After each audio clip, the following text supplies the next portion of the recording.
Radha Madhava Kunja Bihari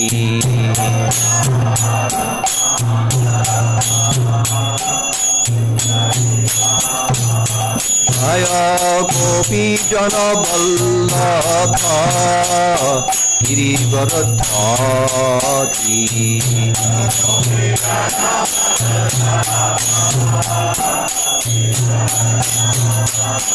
Shadanandana Rajajana Gandana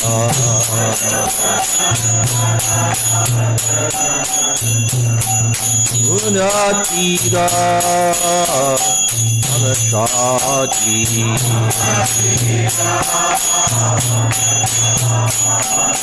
Jaya Radha Madhava Kunja Bihari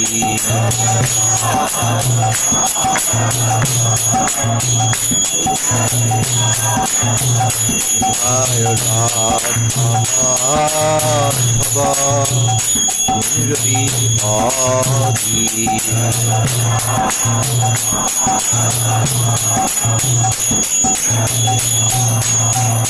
Jaya Radha Madhava Kunja Bihari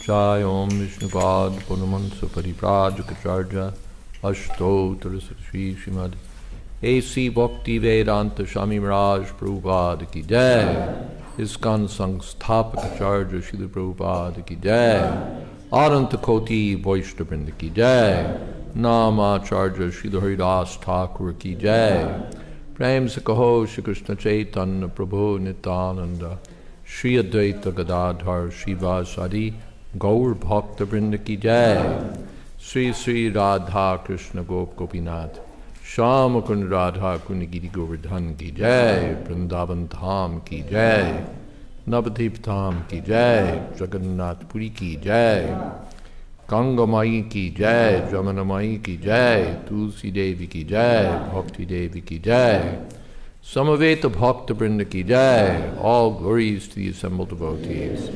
All glories to the assembled devotees. All glories to the assembled devotees. Gaur Premanande.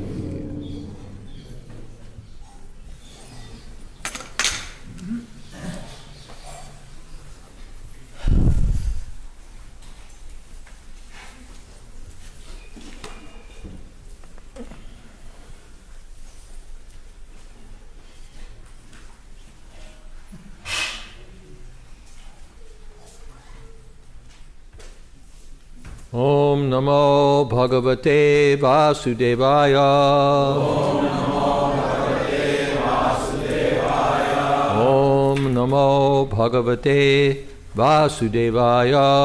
Om Namo Bhagavate Vasudevaya. Om Namo Bhagavate Vasudevaya. Om Namo Bhagavate Vasudevaya. Srimad Bhagavatam 8.6.33. Tatas, is that what's written there? No, yes. 38, okay. So this, we're starting with 33.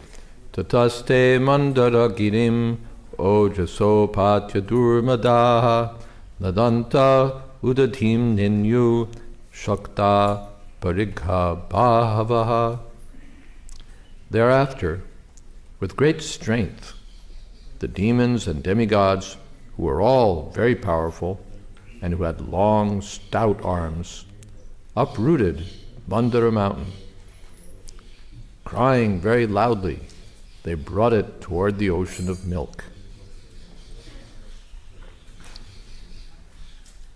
Duraparodvaha Shanta Shakra Vairochanadayaha Aparayantas Tamvodhum Vivasha Vijahupati. Because of conveying the great mountain for a long distance, King Indra, Maharaj Bali, and the other demigods and demons became fatigued. Being unable to carry the mountain, they left it on the way. Nipatan sagidis tatra bahun amaradanavan churnayam asamahata parina kanakachalaha. The mountain known as Mandara, which was extremely heavy, being made of gold, fell and smashed many demigods and demons. Purport: by constitution, gold is heavier than stone. Since Mandara mountain was made of gold and was therefore heavier than stone, the demigods and demons could not properly carry it to the ocean of milk.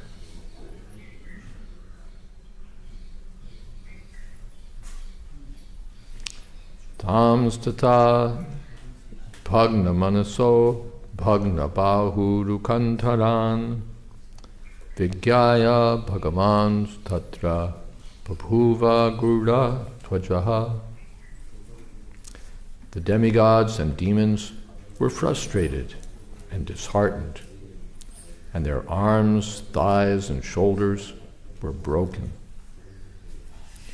Therefore, the Supreme Personality of Godhead, who knows everything, appeared there on the back of his carrier, Garuda. Giripata vinishpishtan vilokya maradanavan ikshaya jivayamasa nirjaran nirvranan yata. Observing that most of the demons and the demigods had been crushed by the falling of the mountain, the Lord glanced over them and brought them back to life. Thus they became free from grief, and they even had no bruises on their bodies. Girim Charopya Garude Hastenayakena Lilaya Aruhya Prayaya Abtim Surasura Ganayar Vritaha. Giring Charopya Garude Hastenayakena Lilaya Aruhya Prayaya Vabhtim Sura Sura Ganayar Vritaha. Giring Charopya Garude Hastenayakena Lilaya Aruhya Prayaya Vabhtim Sura Sura Ganayar Vritaha.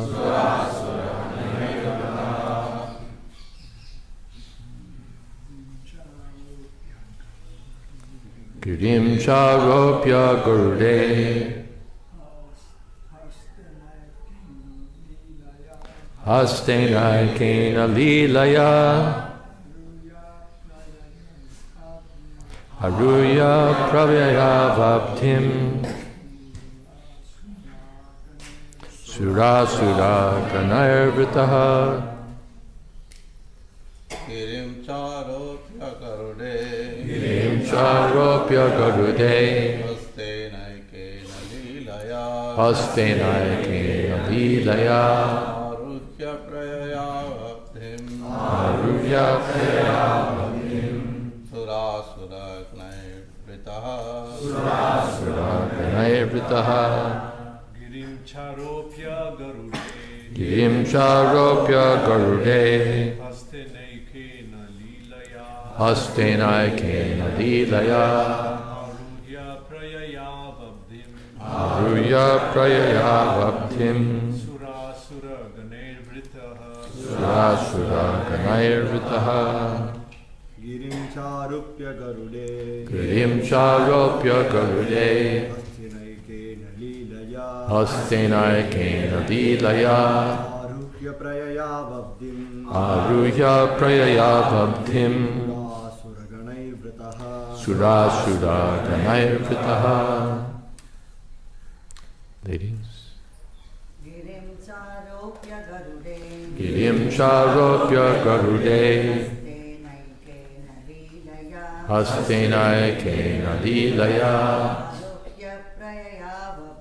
Aruhya Prayayabhabdhim Surasura Ganairvitaha. Girim Charopya Garude Hastenayakena Lilaya Aruhya Prayayabhabdhim Surasura Ganairvitaha. Girim, the mountain. Cha, also. Aropya, placing. Garude, on the back of Garuda. Hastena, by the hand. Ekena, one. Lilaya, very easily, as his pastime. Aruhya, getting on. Prayayo, he went. Abdhim, to the ocean of milk. Sura Asura Ganaihi, by the demigods and asuras. Vritaha, surrounded. The Lord very easily lifted the mountain with one hand and placed it on the back of Garuda. Then he too got on the back of Garuda and went to the ocean of milk, surrounded by the demigods and demons. Purport. Here is proof of the omnipotence of the Supreme Personality of Godhead, who is above everyone. There are two classes of living entities, the demons and the demigods, and the Supreme Personality of Godhead is above them both. The demons believe in the chance theory of creation, whereas the demigods believe in creation by the hand of the Supreme Personality of Godhead. The omnipotence of the Supreme Lord is proved here, for simply with one hand he lifted Mandara mountain, the demigods, and the demons, placed them on the back of Garuda, and brought them to the ocean of milk.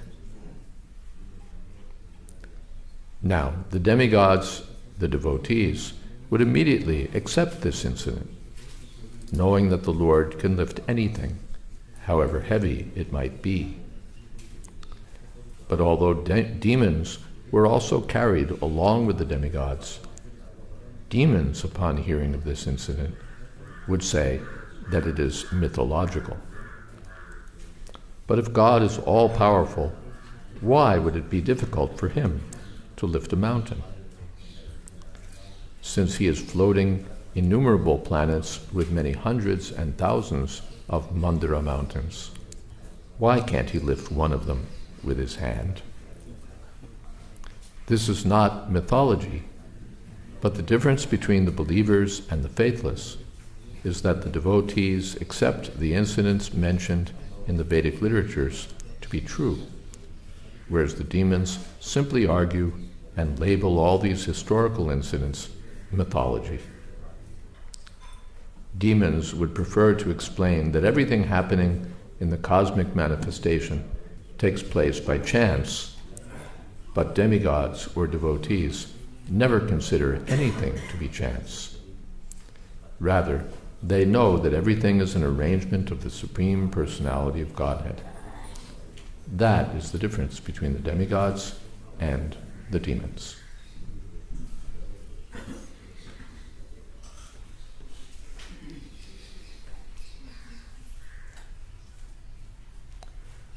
Om Ganatimirantasya Gananjana Shalakaya Chakshun Militam Jena Tasmai Shri Gurave Namaha Shri Chaitanya Manobhistam Sthapitam Jena Bhutale Swayam Rupa Kada Mahyam Tadhati Shapadantikam Mandehang Shri Guru Shri Jatapada Kamalang Shri Gurun Vaishnavamscha Shri Rupam Sagrajatam Shahagana Raganatan Vitam Stam Sidivam Sadvaitam Savatutam Pradijana Sahitam Krishna Chaitanya Devam Shri Radha Krishna Padan Shahagana Lalita Sri Vishakhan Vitamscha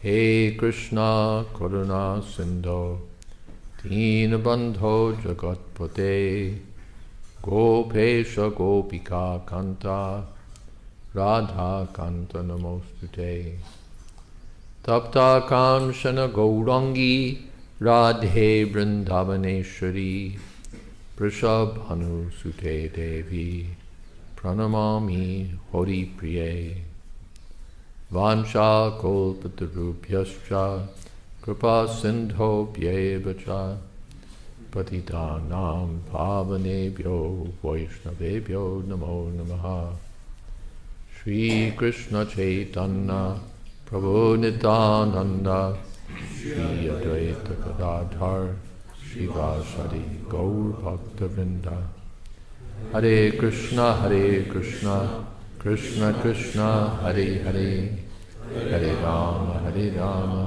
Rama Rama Hare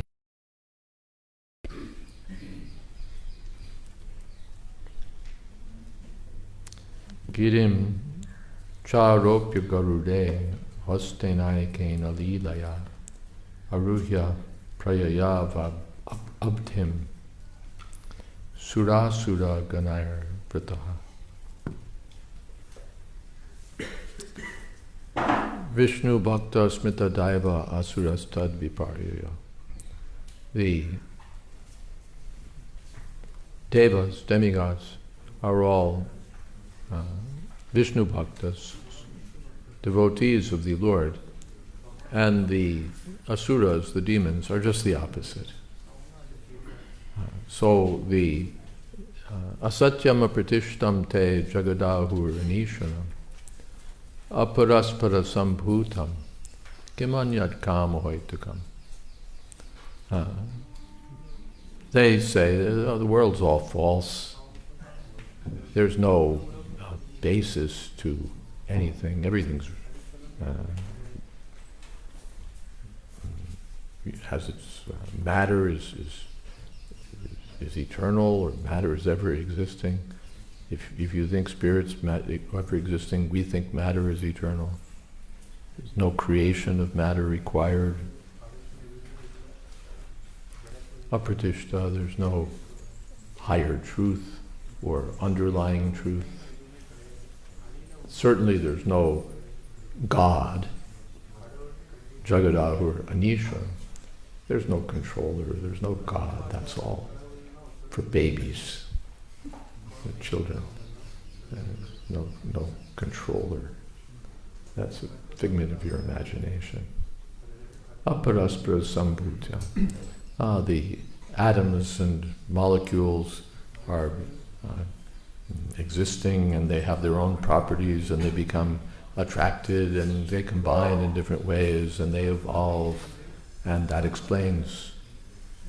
That's enough to explain everything. We may not be able to explain everything, but whatever we follow a scientific method, whatever we can't explain today, we'll be able to explain tomorrow. And you guys are just into your own funny myths. You have your creation stories, which are all unscientific. So we have a little pity for you, you poor unenlightened. folks. This is the demons. Because they don't like the idea that there should be a supreme controller. The expression is, while the cat's away, the mice will play. So the scientific mice want to play, and therefore they don't like the idea that there's a cat.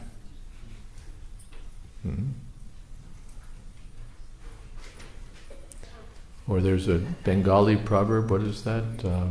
Shakuni Shap Goru Morina. The vulture is cursing the cow to die. There's a vulture, he's circling around, and for days he hasn't eaten, and he sees a cow below, so he's cursing the cow, die. But does it mean that the cow has to die because the vulture is cursing? No. But this is the mentality of the vulture. So the scientists are cursing, there's no God, God is dead. But God is not obliged to conform to their scientific method or scientific conclusions, which are not factually scientific. They pull the word and try to monopolize the right to explain everything. But they can't do it, they're bluffing. Prabhupada mentions here the idea of chance, that everything happens by chance. And this is a pakka bluff. Our mathematician friend, the late Sadaputa Prabhu, explained to me that chance doesn't cause anything. You know, we hear that life came about because of chance, and popularly people think that chance causes things to happen, just the laws of chance. Right? Why did this happen? Well, the laws of chance. It was inevitable. But as Sadaputa Prabhu explained, chance doesn't make anything happen. It's a statistical description of how things have happened, but it's not a cause for the occurrence of anything. I can give you an example. Suppose you look on Google and you find that there's an 85% chance of rain today. And then it rains. Now, why did it rain?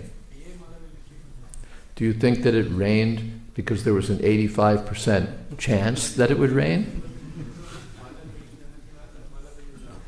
That the statistical observation that there was an 85% chance would make it rain? That to conform with Google's algorithms or something, it had to rain? Chance doesn't make it rain. If you look in the background, there's cold fronts, there's warm fronts, they interact in different ways, there's all sorts of things that go into making rain take place. But the laws of chance don't make a drop fall from the sky. Or another example, in America, in the West, America and Europe especially, there's probably about, and Bombay, there's a 50% chance that any married couple will get divorced. Yeah, that's the rough statistic. But in how many instances would you say, it's really sad that this couple got divorced, but they had to get divorced because there was a 50% chance that they would? The statistics were running low, it was only like around 47 or 45, so to fulfill the statistical norm, this couple had to get divorced. It didn't have anything to do with he was a drunkard, she's a witch, any of that. It was just the laws of chance that made it happen.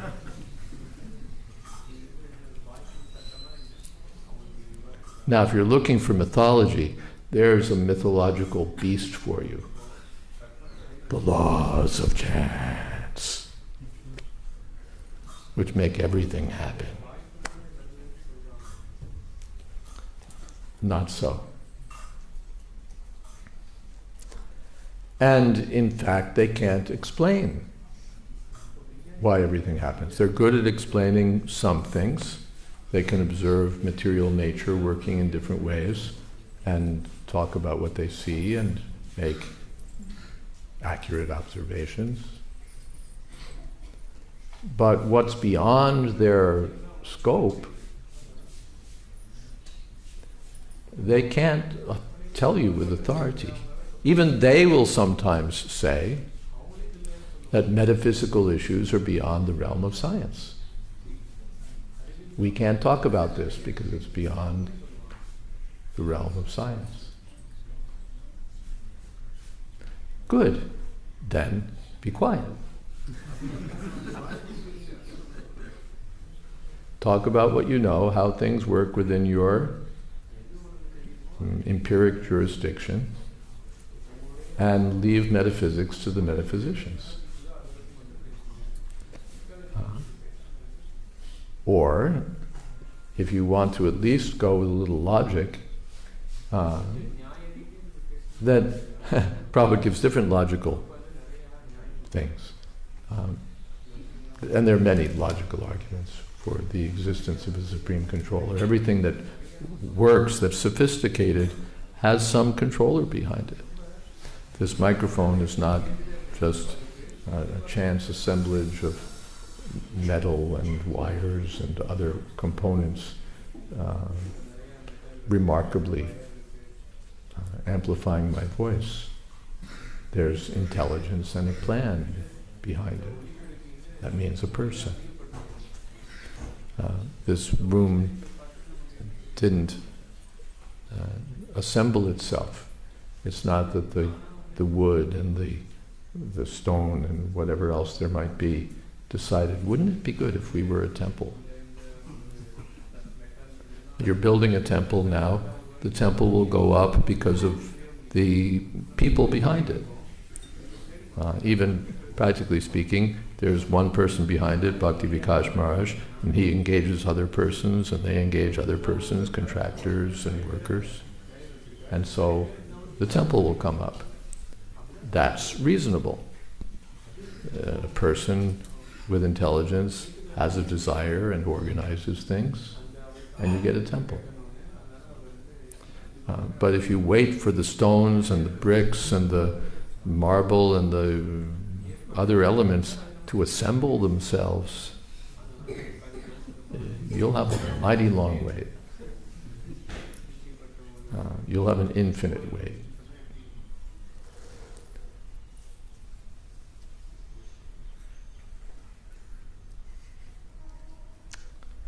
So things happen because of personal control, personal intelligence.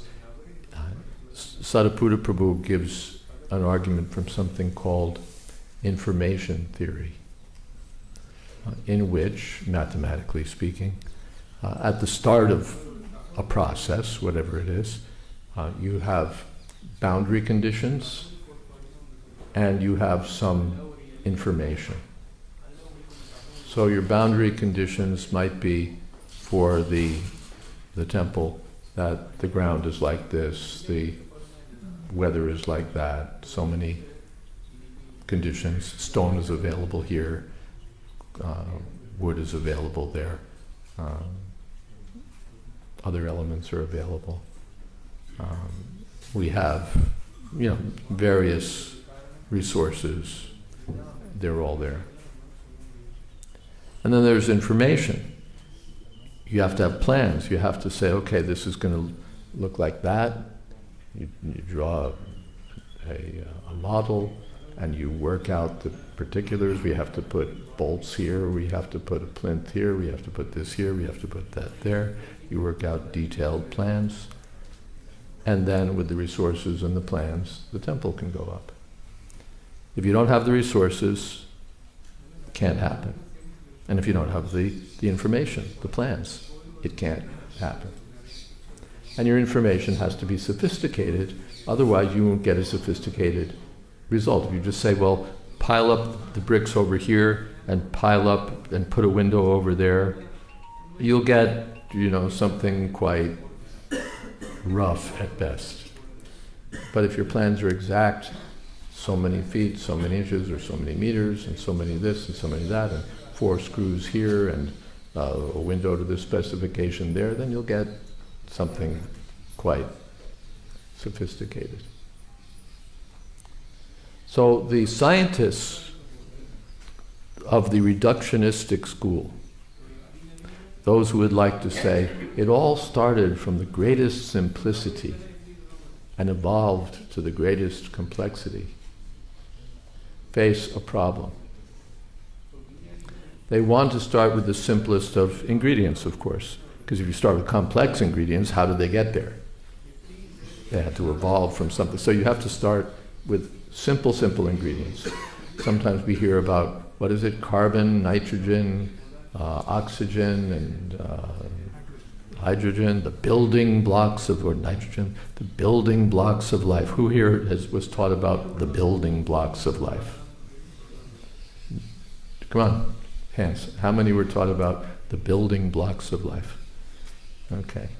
Yeah, when we went to school in science, the building blocks of life, these 4 chemicals. Without them, you can't get it. Okay, so you start with these very simple things.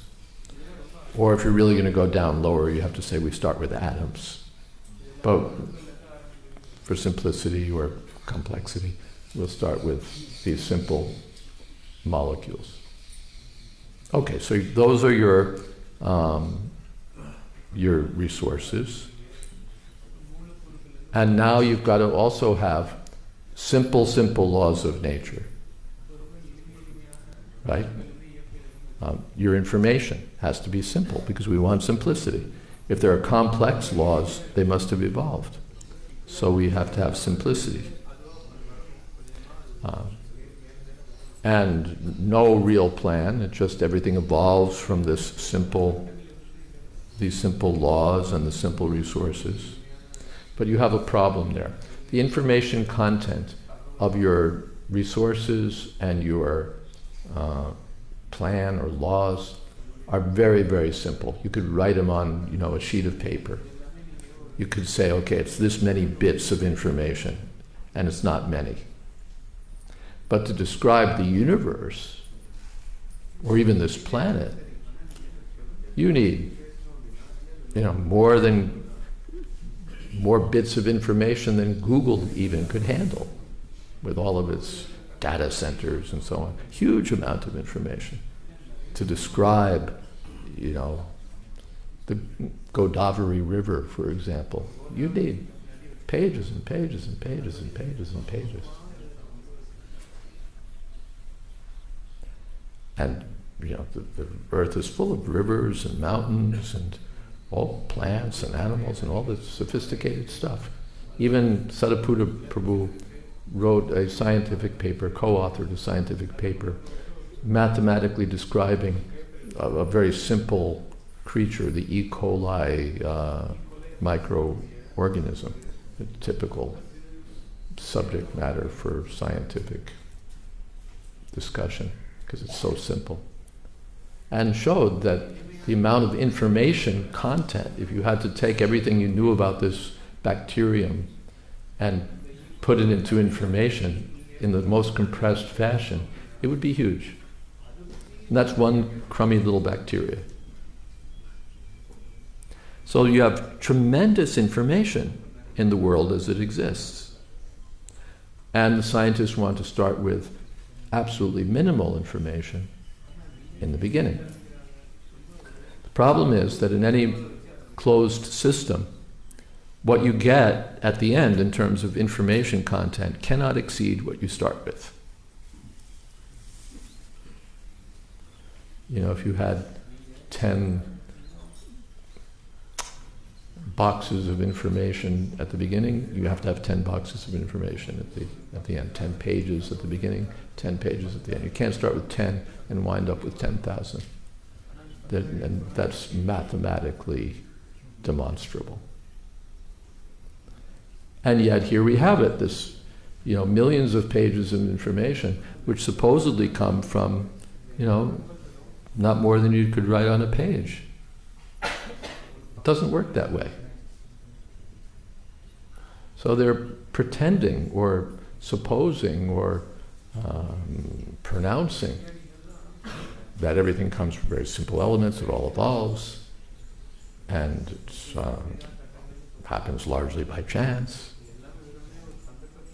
They're not explaining anything. Or they're covering what they can't explain. They're showcasing what they do know and pretending to know much more. Because finally, they want to get rid of the necessity of a supreme controller. That is their goal. Satyam apratishtam te jagadahur anishram. Because asuras tadviparyo, they're against. Right? Krishna Bahirmukh Jeev. They're against the personality of Godhead. They've turned their faces away from the personality of Godhead. That's why they've come to the material world. And because of a lack of sukriti, because they're duskritina mudha, naradama, maya, pratigyana, asura bhava, ashrita, they're obstinately opposed to anything that suggests the existence of God. But a theist, the devotees will say that it requires intelligence. Behind anything sophisticated, certainly a universe, certainly millions of universes, it requires intelligence. Even your stuff needs a source. Even your carbon, hydrogen, oxygen, and whatever it was. See, I forgot what my building blocks were. Carbon, oxygen, hydrogen, nitrogen, like that. They have to start somewhere. Do you think they just eternally exist? Behold, the eternally existing oxygen atom. Oxygen molecule. No. They need a source. Your laws of nature don't automatically exist. Even let's take the laws of Tamil Nadu. Why do they exist? They exist because someone decided we require these laws. And they exist because they're enforced. Suppose there's a law against whatever it is. That law is only good because someone enforces it. If you didn't have law enforcement, your laws would be meaningless. No one would care for them. Right? So law doesn't mean just there's a law. Law needs enforcement. And these laws of nature have to be enforced throughout the universe. Why? And your evolution, matter evolves into more complex matter evolves into life evolves into more complex forms of life, more forms, complex forms finally evolve into Homo sapiens. For that story to take place, you need, they say, millions and millions and billions of years. That means you need time. Even to boil a pot of water, you need time. If you put your pot on the stove with water in it and a fire under it, what happens? Nothing happens unless you add time. In 5 minutes, your water will boil. In 0 minutes, nothing. So you need time. And where does time come from?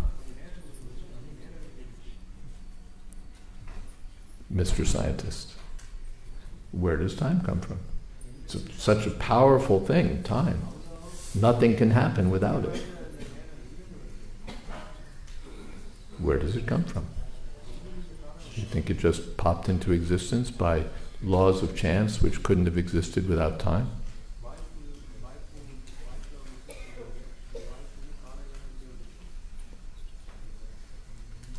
No, they have to ask, why is there time? And they give you this stuff, well, our universe is just one out of millions and billions of possibilities. Ours happens to be the one in which there's a sun here and a moon there and a this here and a that here. Okay, our universe just happens to be the one in which there's time, but where did it come from?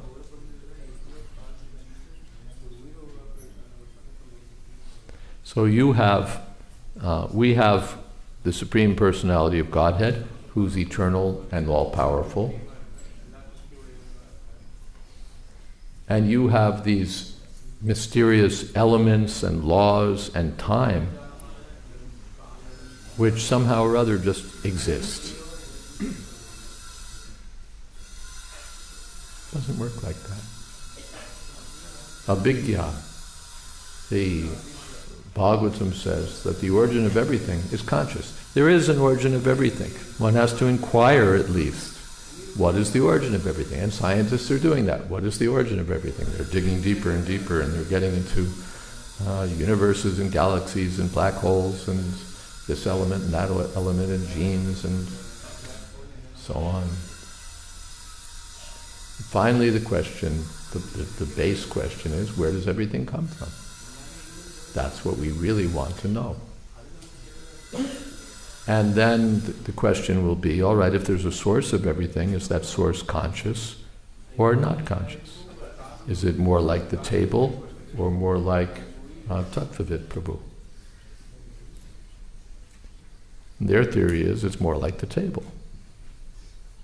It has no consciousness, it has no will, it has no cognizance of anything.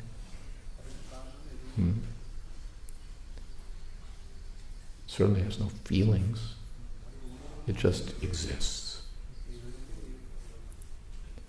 And Tattvavid Prabhu has thoughts, feelings, intentions. Oh, he could write a book. Do you think the table could get together with a notebook and a pen and write something? And why should it? What would be the motive? No, it just happens by chance, but chance doesn't make anything happen. So finally, behind everything is a source who's conscious. And consciousness means person. If you have just homogeneous, undistributed consciousness, that's practically nothing. It's what's the word? Incoherent. It doesn't mean anything. And our experience is not like that. We don't find, like blobs sort of consciousness that spread out like water without any. No, you find people or mosquitoes. I mean, mosquitoes are conscious. Therefore, they have intentions, as we well know.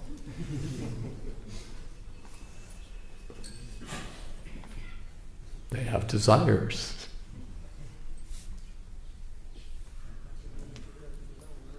They have a certain amount of intelligence. They know, go for the ankles, go for the wrists.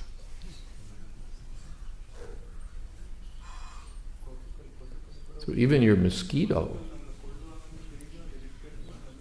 makes things happen. But this table or this building don't make anything happen. They just sit there. They'll sit there for a long time. Finally, they'll deteriorate and fall apart, but they won't make anything happen on their own. So when we come to the source of the universe and all the living beings, we have a choice of having a creative person who's more intelligent than all the other persons, who's unlimitedly intelligent, and who has unlimited power. That's intelligible. I have some power, you have more power, he has still more. You come to a person who's got maximum power, so with intelligence, so with everything else. So finally you come to the supreme person. Or you have these simple little building blocks of life, simple laws of nature, and other such simple information and boundary conditions, resources, that somehow or other become this marvelously complex universe. So the Bhagavatam, without having to ponder the question and say, well, is it this? Just comes out and tells us. Abhigya Swarat. He's independent, he's fully conscious, he's the source of everything.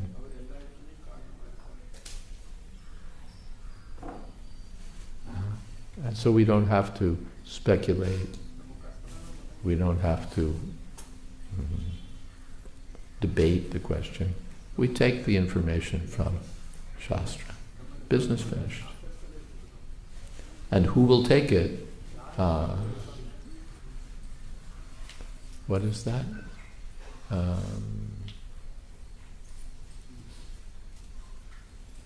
Nirmatsaranam satam. The persons who are interested in the absolute truth and who are nirmatsara, not envious.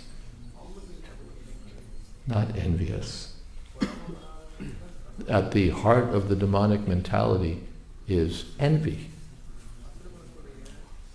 Why should I be under someone? Why should I be controlled by anyone else? Why should I have to listen to someone else? What about me? I have power. I want to enjoy. I'm perfect in some ways. I'm strong. I can be happy on my own. I have my relatives, I have my friends.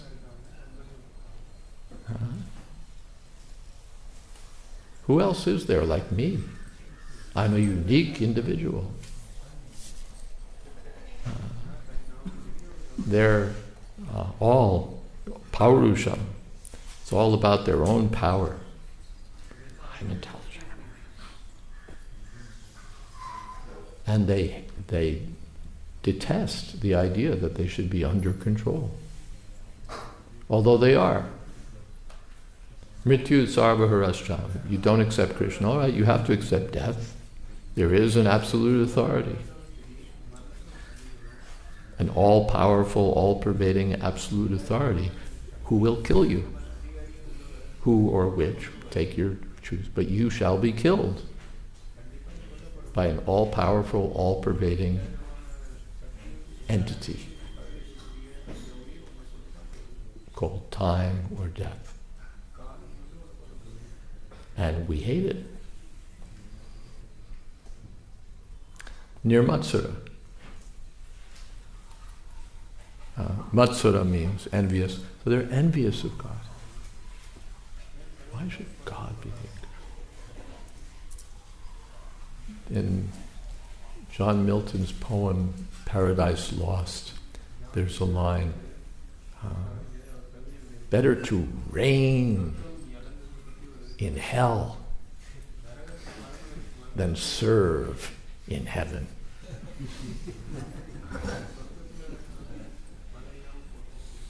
This is the demonic mentality.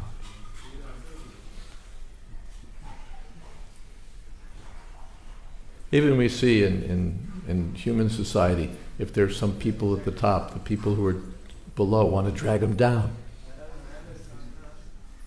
Right? Why should they be above us? Prabhupada gave a lecture in Sweden to some students, and he was sitting on the stage on a chair, an asana, and they're, "Why are you sitting on a big chair?" You know, "Why are you higher than us?" They resented it.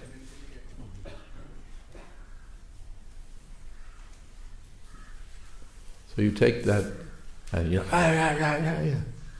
can't control their mind, they can't control their senses, they don't know anything about anything. But why should you be above us?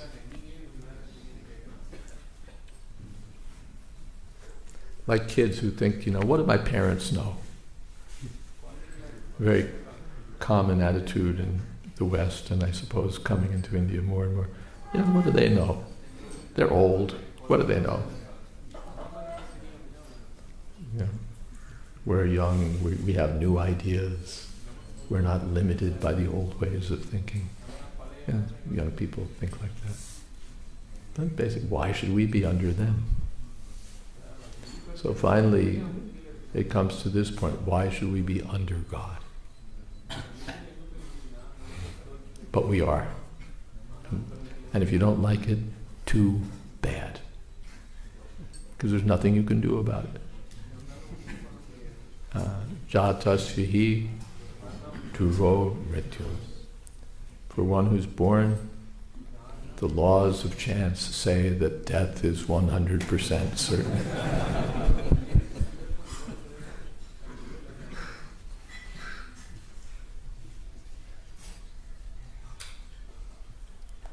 So as Prabhupada points out, you'll be forced to bow down. There's two ways of bowing down before Krishna. One is voluntarily offer your dandavats, and the other is be killed, and then they'll stretch you out on a table in the morgue. Either way, you'll have to bow down. Why not voluntarily? This is the difference between the devotees and the demons. Hare Krishna. Any questions?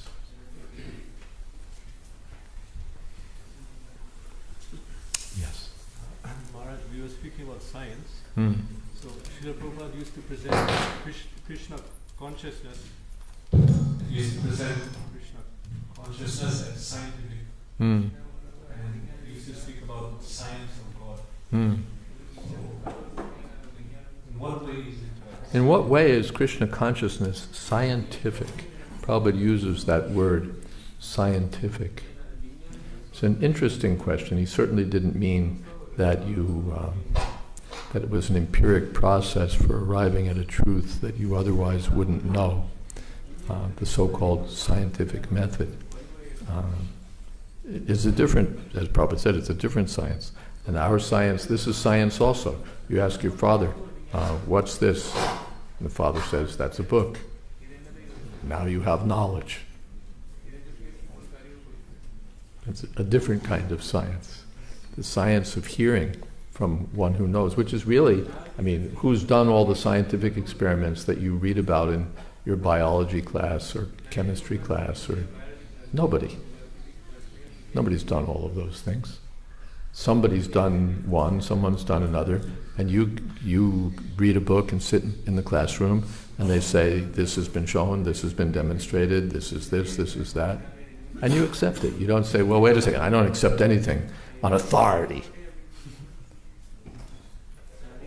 Can you prove that to me? We wanted to see this demonstrated by the experimental method right here and now. Can you do that? No. So really their method also involves hearing from an authority. and submissively accepting some kind of knowledge. So the Vedic science starts there. It involves hearing from an enlightened source. Then you test, you see the practical result. Prachakshavagavam dharmyam susukam kartamavyam. You chant Hare Krishna, your consciousness becomes purified, you feel happy, you realize so many things that about who you are and what your life is for. You get freed from shochati, socham, from hankering and lamentation. You become joyful. So many things are realized in one after another. That's a different kind of science. Is that all right? TK? Yes? Scientists say there's laws of chance. How does that two words go together? How do the laws of chance go together? I don't really know. From what little, science is not my field, by the way. I'm just sort of relaying what I heard from Sadaputa mainly. Usually, as far as I understand, they talk about regularities rather than laws. Regularity means, you can predict things because it happens and it happens again and it happens again. That it's a law. Yeah, they do speak of laws of motion, laws of this, laws of that. They imply that things always happen that way. But exactly how the law comes into being or is enforced, I don't know that much is said about that. Isn't it self-defeating for scientists to mention? I think you have to click it on or it doesn't go. Or maybe it doesn't go anyway. Yeah, speak close. Isn't it self-defeating for the scientists to say the laws of chance? Is it self-defeating for them to speak of the laws of chance? It's not self-defeating, it's only defeating when you look into it. Like any good bluff. I say, well, you have to listen to me because I've got, who was that? That Brahmin that was with Chaitanya Mahaprabhu? Chaitanya Mahaprabhu went into ecstasy and fainted while traveling. He was with a Bengali devotee and a Rajput devotee and some other one or two like that. And some Pathan soldiers happened to show up. And they saw that here's this sadhu, and he appears to have been poisoned or something, because he's unconscious, knocked out. And there are these people surrounding him, so they must be the ones who've poisoned him, and they've taken whatever he's got. And they so they came and with their commanding presence, and they were like saying, we'll arrest you, and so on. And the Bengali devotee, he's like trembling. But the Rajput devotee said, I've got so many battalions of soldiers surrounding us, waiting for my command.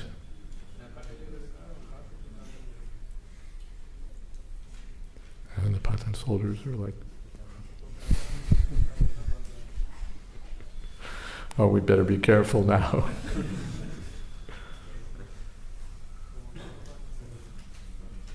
So of course it was a bluff. It wasn't self-defeating, it actually worked. Then Chaitanya Mahaprabhu woke up, came to consciousness. He said, no, these are my assistants, and I have a kind of epilepsy, which inspired one scholar who wrote a commentary on Chaitanya Charitamrita to explain that Chaitanya was apparently an epileptic.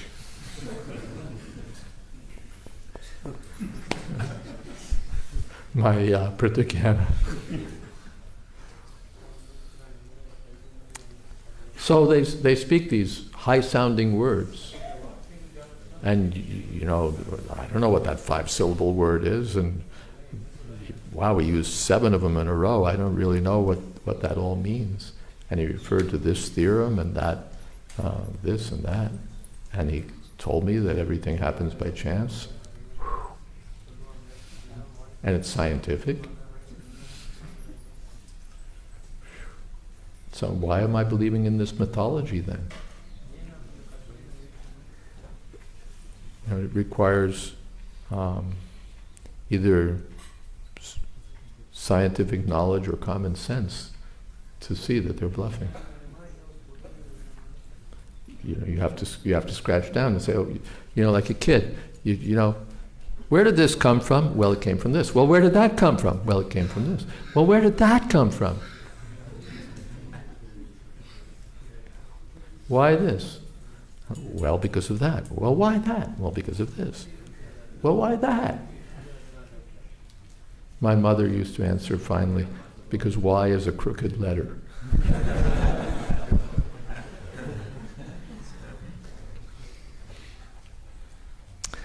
But that's what you have to do. You have to say, okay, well, I may not be the most highly educated person, I may be a real simple person, but what I want to know is, where did all this very simple stuff come from? And where did all these laws come from that made it evolve? And where did time come from? You know, yeah, I know you've got it all together for everything after that, but you know, let's get down to the real case at hand here. Where does everything come from? And they've got theories, of course, but they're not on firm ground.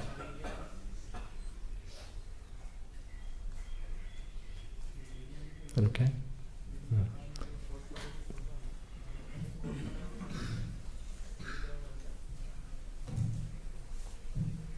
Now, my question is that the scientific version or religious version, actually the question is where we put the faith in. Mm-hmm. And then there are so many people who don't believe in it, like the scientific theories. But then sometimes it's very difficult for those who aspire, especially for Vedic explanation and some this description of Shastras, like in Srimad Bhagavatam, some things which are just beyond imagination or actual experience, like seeing Mount Meru, and then also it is said that the doubt is a sign of intelligence. So where is this? How to help to people not to doubt too much or to cut their doubt? Doubt is a sign of intelligence. How to help people to deal with their doubts, especially when they have to consider things that are beyond their experience, mountains made of gold and so on. First thing is they have to admit that not everything is within their experience. When we were traveling here in South India on Padayatra, we had these big Zoroastrian bulls, about twice the height of your South Indian cows and bulls, and with big horns. Those who, you may have seen these bulls at Mayapur, or some, now I think they're in Vrindavan. Big horns. So we'd be traveling through the villages, and we'd see that the farmers would come up to these bulls, and they'd be looking at them, and then they'd touch the horns. Are these real? Because it was beyond their experience. There's a story that there were two farmers at a fair in the middle of America, and at this fair there was a camel. And two farmers were looking at it, and looking at it, and looking at it, and looking at it. Finally one turns to the other, he says, "There ain't no such animal."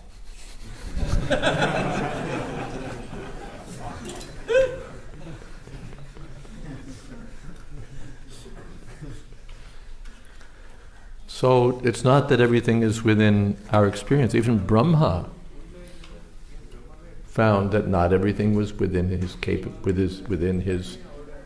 scope of empiric investigation. He could travel for thousands of years and not get to the bottom of it. So that's the first thing. Why are we so proud of our senses? You can't even see your eyelid, which is the closest thing to your eye. If I put a piece of paper in front of your face, you can't see anything past it. There are things that dogs hear that you can't hear. Oh, our senses are limited. And our minds are imperfect. We don't infallibly get it right. We're really very, very small. And everyone will, even the scientists, they use this formula. We used to think, but now we know. That means they admit that they were in ignorance. But now we know. So Rabindra Swarup Prabhu, my godbrother, he said they should say, we used to know, but now we think.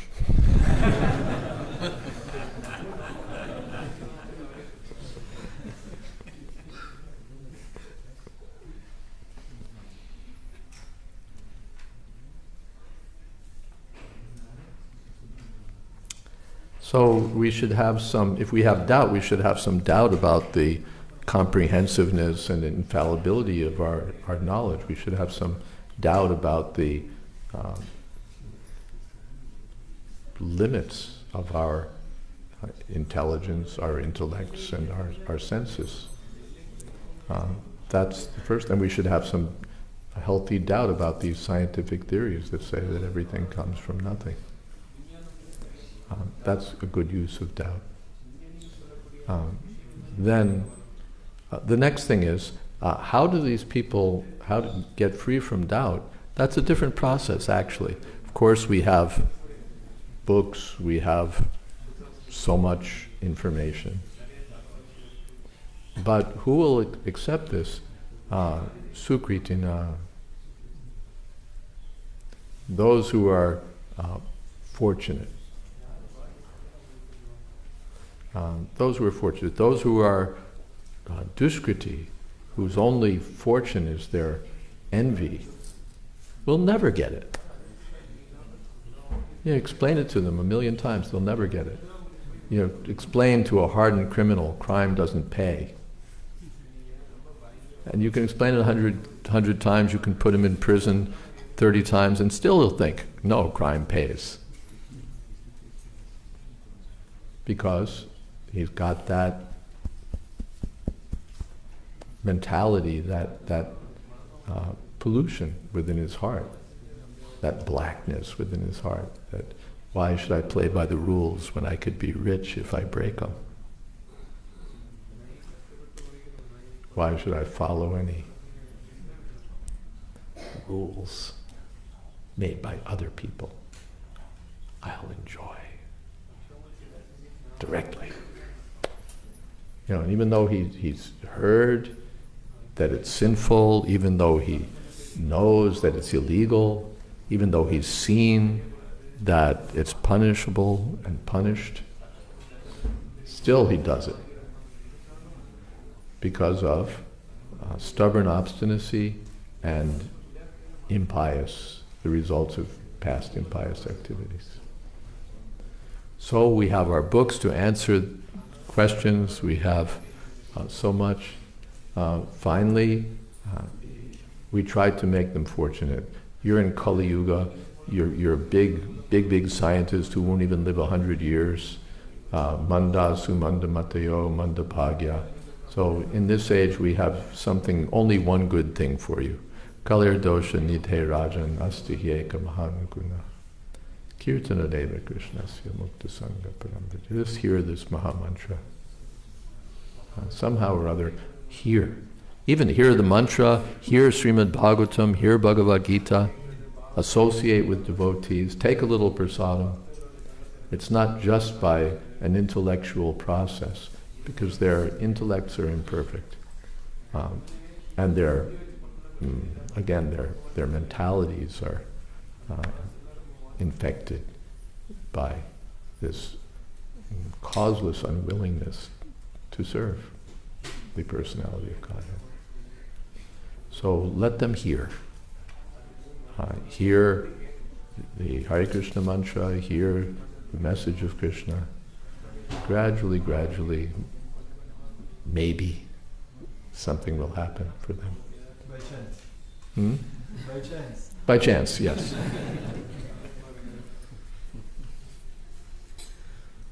And if not, well, luckier people will get it.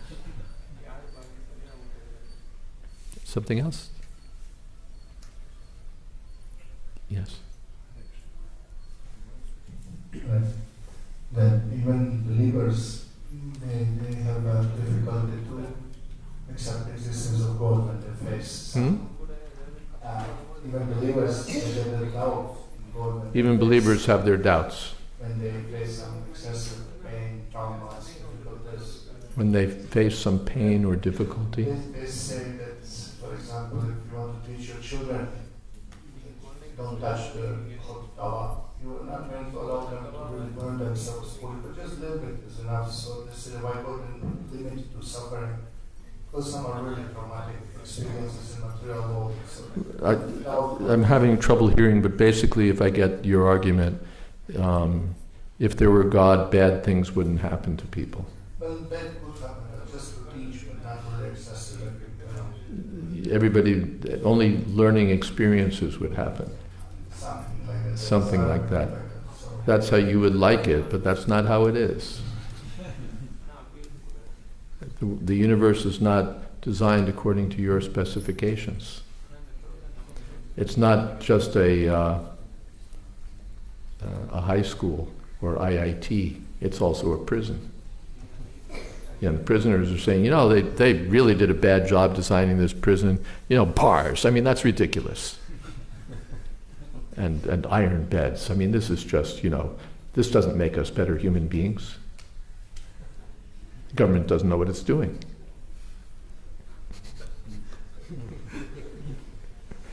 Right? They'd like a country club maybe, a golf course and a swimming pool, and that's the way to, rehabilitate us. Young girls once a week, visiting. Sorry, it's not made to be an amusement park. And the instructions are there if you want to know how to get out. The keys are here. Pick them up and take them.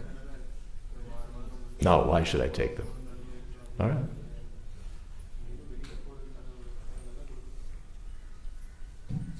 It seems like the fact is just opposite.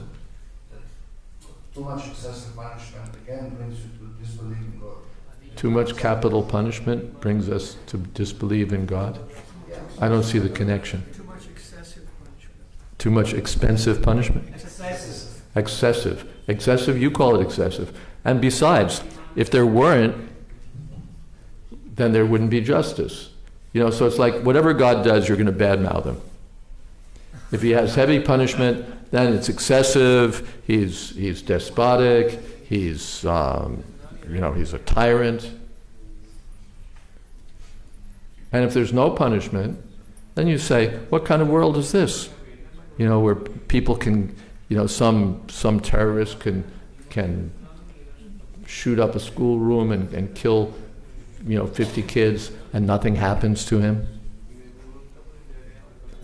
What do you think should happen to him? You should, burn in hell for him. Well, okay. You can't have it both ways.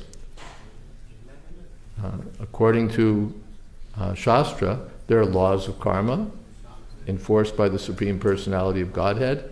If you act sinfully, you'll suffer. That's fair. That's fair. If you break the laws, you will suffer. And not, this guy suffers, but that guy gets away with it. It's consistent. It's everywhere. But you don't like it, that's all. Why? The police are coming, so someone's like beating an old lady and trying to steal her purse, and the police come. Well, who's unhappy about that? Not the old lady.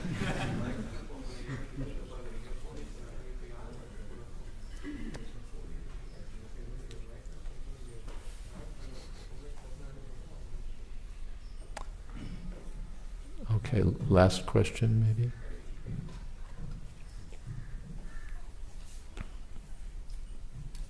But Maharaj, people have difficulty relating to their sufferings because the sufferings come or for the sins committed in previous lives, so called or punished.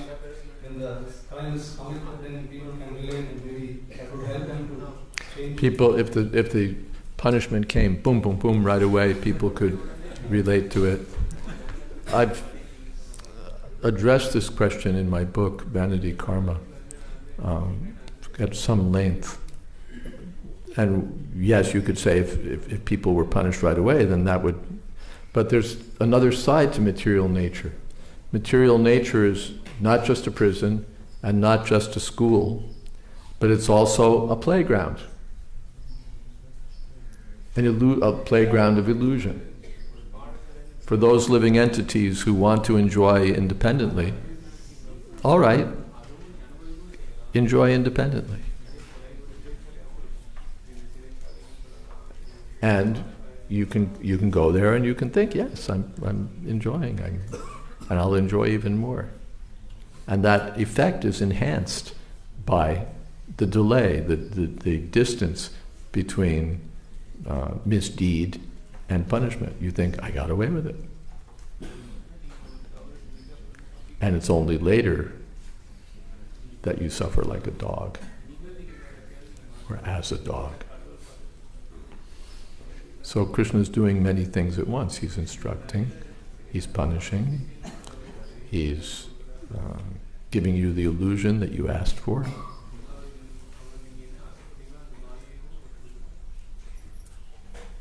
And whatever he does, the demons will they'll bark and badmouth.